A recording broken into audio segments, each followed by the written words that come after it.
Welcome back to a mini vlog. প্রত্যেক বছর কি করি বলো তো, আমরা সব রেডি হয়ে বেরোই, একসাথে সবাই মিলে দেখা করি, দেন আমাদের হোলি স্টার্ট হয়।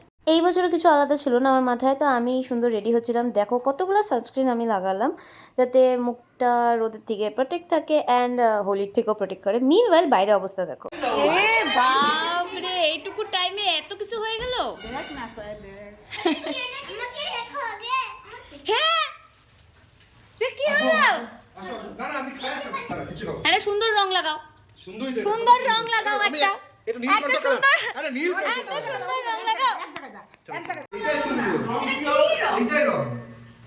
আমি হলুদ রং এনে এনেছি।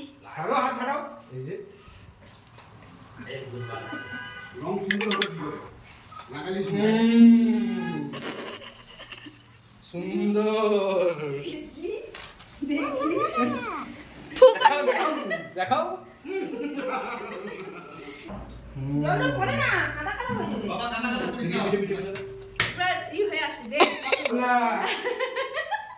দেখলা কি করলো বাপনদা। তারপর মুখ হাত ধুয়ে খেতে বসলাম আমি। এটা হচ্ছে হোলি স্পেশাল ব্রেকফাস্ট। তাহলে ভাবো, ব্রেকফাস্টও হয়নি, তার আগেই রং লাগানো হয়ে গেল। এতগুলো সানস্ক্রিন ওয়েস্ট হওয়ার পরে আমি আর কোনো সানস্ক্রিন বাগেরা কিচ্ছু লাগাইনি, জাস্ট মুখে অলিভ অয়েল লাগালাম অ্যান্ড লিপ বাম লাগালাম, বেরিয়ে পড়লাম।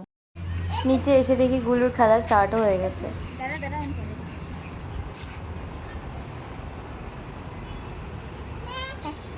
দেখি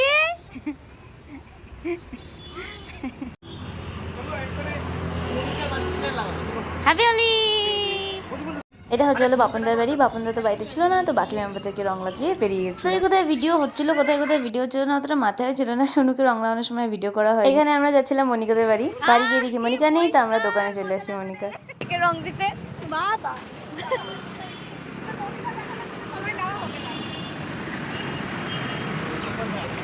তুলসীকে ফোন করতে দেখি তো। তুলসী ওখানেই আছে, চল না যাওয়া যাবে, মনিকার সাথেই যাবো। হ্যাঁ, হ্যাপি হোলি। এ হে, এ তো টিএমসি হয়ে গেছে।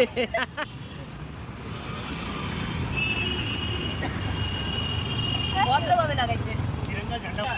আরে পরে নি বিজেপির ভক্ত না। হ্যাপি হোলি।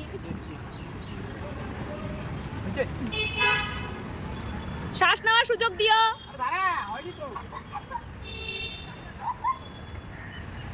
হে ভগবান, চল তুলসীদের বাড়ি, চল তুলসীদের বাড়ি চল। আমার হাতে তো নাই। স্নান দান করে পরিষ্কার পরিচ্ছন্ন হওয়ার পর এই যে আমার কয়েকটা বন্ধু আবার আসছে রং খেতে। এটা একদম বিকাল টাইমে। যাই হোক, এটা ছিল আমার হোলির ছোট্ট ব্লগ। তোমাদের যদি ভালো লেগে থাকে please do like, share and subscribe to my channel. Bye by.